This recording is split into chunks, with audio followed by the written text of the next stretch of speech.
debates, explore the big long-term challenges facing the program. And talk about the potential solutions being debated and, crucially, what all this might mean for your retirement plans. We want you to leave this feeling, really informed and maybe a bit more confident about navigating your financial future. So let's start with where things stand right now. Many of you might have noticed your recent Social Security checks reflect that, well, modest 2.5% cost of living adjustment for 2025. Yeah, the COLA. It doesn't sound like a massive jump, but it actually pushes the average benefit for retired workers over $2,000 a month.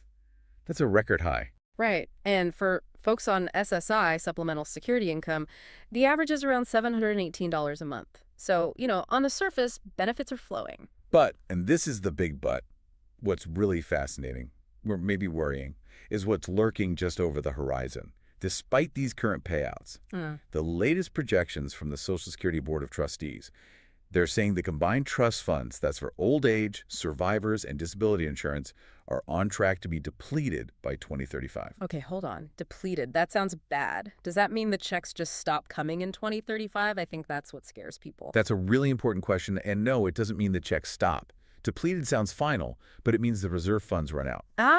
Social Security would then have to rely only on incoming payroll taxes. And based on current projections, that would only cover about 83% of the scheduled benefit. 83%. So a significant cut, about 17%. Exactly. Not zero, but a serious reduction. And while 83% might still sound like a decent amount, experts estimate that kind of cut could push over 50% more beneficiaries into poverty. Wow. 50% more. That really highlights how vital this program is as a safety net. It really does. It's critical for millions. So why? Why are we facing this shortfall? What's driving this 2035 deadline? Well, if you look at the big picture, it's mostly demographics. It boils down to a couple of key things. Okay. People are living longer, much longer. Thanks to medical advances, many folks are living well into their 80s, 90s, which is great news, of course. Of course. But it means more years of benefits being paid out per person. At the very same time, fertility rates have been declining for decades. Meaning fewer workers paying into the system for each person drawing benefits? Precisely. Fewer workers supporting more retirees who are living longer. Just to give you an idea, the population over 65 has almost doubled just since the year 2000. Doubled. That's a huge shift. It's like a fundamental imbalance, isn't it? Contributions versus payouts. That's exactly what it is. Okay, so we see the problem. People are clearly worried too. I saw a 2024 Gallup poll. Something like 87% of U.S. adults are worried about Social Security. That's right, 87%. And get this, 43% said they worry a great deal. Another survey found 73% of Americans fear the benefits just won't be there for them when they retire. So, widespread concern. But here's where I found it got really interesting. Yeah. Despite all that worry, a different survey, this one by the National Academy of Social Insurance, AARP, some others, found an overwhelming majority, 85%, actually favor maintaining or even increasing benefits. Even if it means raising taxes, that's the kicker. Exactly, even if taxes go up. And it wasn't just one political group, it crossed party lines. Right. About 3/4 of Republicans, nearly 9 in 10 Democrats, 8 in 10 independents. Yeah. They all supported it. That's kind of amazing, right? In today's climate, finding that level of agreement on raising taxes for anything. It really is. It suggests a very strong public mandate. People see Social Security as incredibly important, and they seem willing to pay to protect it. It potentially gives policymakers a clear signal, even if the politics of how to do it are tricky. That public support for potentially higher taxes definitely changes the conversation. So if raising the payroll tax is on the table, what else? How might they tweak who pays or how much? That brings us to the wage cap, doesn't it? It absolutely does. And it raises that core question. How do we make this thing solvent long term? Raising the payroll tax rate itself is one major idea. What's the current rate again? Right now, employees and employers each pay 6.2% for Social Security. One suggestion is bumping that up to maybe 7.2% each. That could close a good chunk of the gap. The Brookings Institution, for instance, floated a more gradual approach.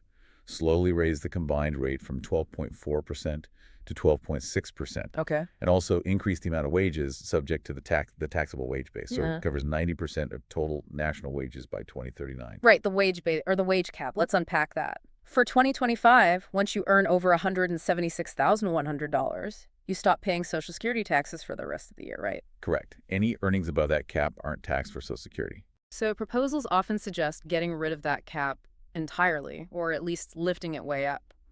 The argument being it's fairer, you know? High earners end up paying a much smaller percentage of their total income into the system. Exactly. I think CNBC pointed out someone like Elon Musk might hit that $176,100 limit literally within minutes of the new year starting. Minutes. Wow. So the argument is make them pay on all their income. That's the idea. Hmm. But, like everything with Social Security, there's another side to it. Okay, what's the pushback? Critics worry that if you tax all earnings, but don't increase the eventual benefits for those high earners proportionally, you weaken what they call the contributory principle. Meaning the idea that what you get out is linked to what you put in. Exactly. They argue if you break that link too much, taxing way more without giving higher benefits, it starts to look less like social insurance and maybe more like a general welfare program. And that, they fear, could erode broad public support over time. That's a really important point about maintaining that link and public buy-in. Okay, another idea that comes up a lot. Should wealthy people even get Social Security? I know economist Scott Galloway has been vocal about this. Yeah, he's argued people like him, who are financially secure, shouldn't receive benefits. And you can see the numbers behind that argument. Like what? Well, the average retiree gets, what, just under $2,000 a month in 2025, around 1,976 Right. But a billionaire, if they worked and paid in enough and waited until age 70 to claim, could potentially get the maximum benefit, which is over $5,000 a month, 5,188. 5,000 versus under 2,000. That's a big difference. It is. But again, the counterargument is similar to the wage cap issue. If you start means testing benefits, making it something only lower or middle income folks get, Does it lose that universal appeal, that feeling that we're all in this together? that's the concern. Some believe limiting benefits based on wealth could weaken overall political support, potentially making the program more vulnerable to cuts down the road. It's a real balancing act. Definitely a tricky one. Okay, shifting gears from who pays and who gets, there's a big change actually happening soon, July 1st, 2025. That impacts when people can retire with full benefits, the FRA, right? Yes, the full retirement age. It's already been gradually increasing, but it takes another step up. For anyone born in 1965 or later, the FRA will eventually rise to age 68. So it's not 67 anymore for everyone. Not for the younger cohorts. If you were born in 1965, your FRA is now 67 years and 2 months. Born in 1966, it's 67 and 4 months. And it keeps ticking up slowly until it hits 68. This is basically the government acknowledging we're living longer and the fund is strained, right? Pretty much. It's a direct response to those demographic pressures we talked about. Now, you can still retire early at 62. But the penalty is bigger. Exactly. Your benefits will be reduced even more significantly. Instead of maybe a 25% reduction for claiming at 62, compared to an FRA of 66 or 67, it could be 30% or even more depending on your specific FRA. So waiting becomes even more financially advantageous if you can swing it. If you can, yes. Okay, beyond taxes and ages, what about how the money itself is managed? The trust fund investments. And that's another area being looked at. Currently, the law restricts the Social Security trust funds to investing only in, essentially, ultra-safe U.S. Treasury bonds. Safe, but probably low returns. Very low returns, historically speaking, compared to other investments. So the question comes up, could we boost the fund's growth by allowing it to invest more broadly, like in the stock market? Has anyone seriously proposed that? Yes. Senators Bill Cassidy and Tim Kaine, for example, proposed creating a separate, off-budget fund that could invest in stocks and other assets. Their thinking is that over the long term, market returns could significantly help shore up the finances. But markets go down too, right? That sounds risky for Social Security. That's the major caveat. They acknowledge there's absolutely no guarantee of future high returns, and it carries more risk than treasuries. Plus, even their proposal suggests some tax hikes or benefit adjustments would likely still be needed. So not a magic bullet. Definitely not. More like one potential tool in the toolbox, and a controversial one at that. And speaking of controversy, there always seems to be other stuff swirling around Social Security. What else is out there? Well, you sometimes hear proposals to eliminate income taxes on Social Security benefits. Sounds good to recipients? Maybe. But experts usually caution that would actually worsen the program's financial shortfall, taking away a revenue source. Then there's the operational side. like running the agency itself. Exactly. There have been efforts associated with figures like former President Trump's efficiency group, DOGE, and also Elon Musk, pushing for pretty drastic cuts to the Social Security Administration's workforce. We're talking potentially 50% staff reductions, closing offices. 50%. Wow. That sounds like it would cripple services. That's the major concern, yeah. Yeah. How would people get help? How would claims be processed? Especially when you rely on the SSA for critical support. And didn't Musk call Social Security a Ponzi scheme or something? He did make comments like that, calling it the biggest Ponzi scheme, which, predictably, drew strong rebuttal. I bet. Senator Bernie Sanders, for one, called those kinds of remarks about widespread fraud outrageous lies aimed at undermining public trust. His argument, and that of many others, is that cutting staff so drastically wouldn't just save money, it would severely harm service. Leading to longer waits. Potentially doubling disability wait times, he warned, and maybe even contributing to more deaths among applicants who can't get benefits approved in time. So the debate isn't just fiscal, it's deeply operational and, frankly, humanitarian. Okay, let's shift from those big, often contentious debates to some really practical updates for 2025 that affect how you interact with Social Security day to day. Payment dates first. Sure. For July 2025, if you're on Supplemental Security Income, SSI, your payment date is Tuesday, July 1st. Okay. If you happen to get both SSI and regular Social Security, or if you started getting Social Security benefits way back before May 1997, your payment comes on Thursday, July 3rd. And for everyone else, still based on birthday. Yep, the usual schedule. Birth dates 1st through 10th get paid on the second Wednesday, July 9th. Birth dates 11th through 20th on the third Wednesday, July 16th, and 21st through 31st on the fourth Wednesday, July 23rd. Got it. And you mentioned a big change in how people get paid. Yes, this is really important. Starting October 1st, 2025, a new federal rule kicks in. All federal payments have to be electronic. All of them. So Social Security, SSI, SSDI, VA benefits, tax refunds too. All of the above. No more paper checks mailed out after that date. So if you're one of the few still getting paper checks, you need to act soon. Absolutely. You need to switch over to direct deposit into a bank account or sign up for the Direct Express debit card program. The government is pushing this for security, efficiency, and to reduce fraud. Makes sense. What about dealing with mistakes like overpayments? Any changes there? Yes, the SSA has put some new policies in place.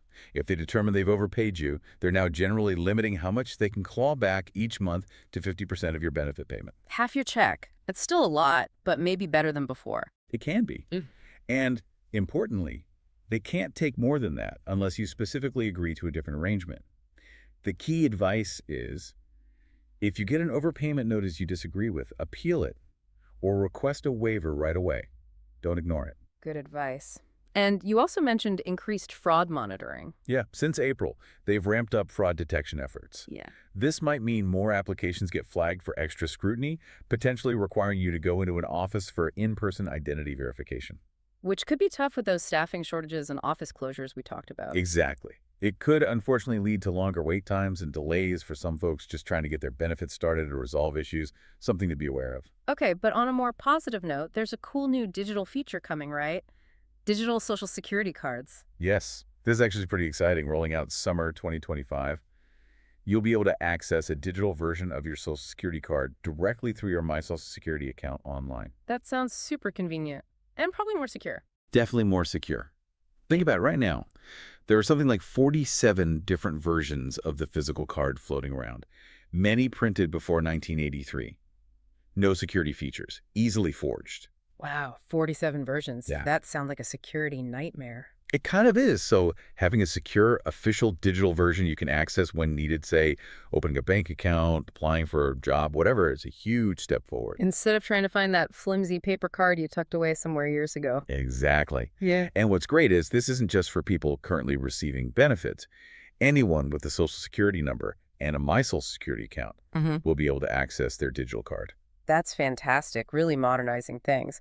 Okay, so we've covered the challenges, the debates, the updates. Let's bring it back to personal planning. With all this change swirling, how does it impact your retirement strategy? It really depends on where you are in your career and life. If you're over 62 right now, it's crucial to double-check your specific full retirement age under the new rules. Don't assume it's 66 or 67. Verify it, and then think really hard about your claiming strategy based on that number. And if you're younger, say under 60? If you're under 60, you probably need to adjust your expectations. Retirement might start a bit later than you originally thought, or you'll need to rely more heavily on your own savings if you retire earlier. The landscape is shifting, plain and simple, and your plan needs to adapt. So what are some practical steps you can take? Let's unpack that. You mentioned delaying benefits. Yes, that's probably the single most powerful lever you control within the Social Security system itself. If you can afford to wait past your full retirement age, your benefit increases by a guaranteed 8% per year, every year, until you hit age 70. 8% compounded. That adds up fast. It really does. Waiting from, say, 67 to 70 could mean a 24% higher monthly benefit for the rest of your life. Compared to claiming at 62, it could be massively higher. And financially, preparing for that flexibility. I remember you mentioning expert advice about keeping fixed costs low. Right, financial planner Stephanie McCullough makes this point really well. She emphasizes keeping those big, recurring, fixed expenses, housing, car payments, that kind of stuff, as low as reasonably possible throughout your working life, Why is that so important for retirement? because it builds flexibility. If your fixed costs are low, you have more wiggle room to handle unexpected things later on, whether it's healthcare costs, inflation, or needing to adjust your retirement timing because of changes like these FRA increases. That makes a lot of sense. More breathing room. So for someone born after 1964 facing that higher FRA, what's the checklist? Okay, first, go to ssa.gov and get your updated Social Security estimate. See what your numbers look like with the new FRA. Okay. Second, boost your personal savings. Max out your 401k or IRA if you can. Consider Roth accounts.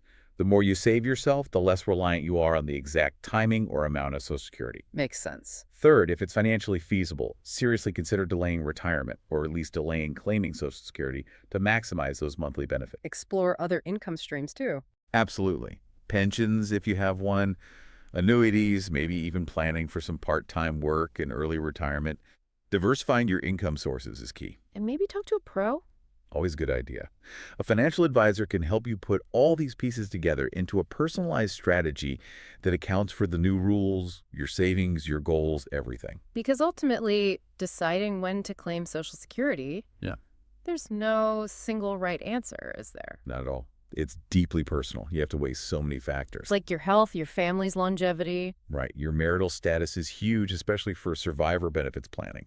Your immediate need for income versus waiting for a bigger check later.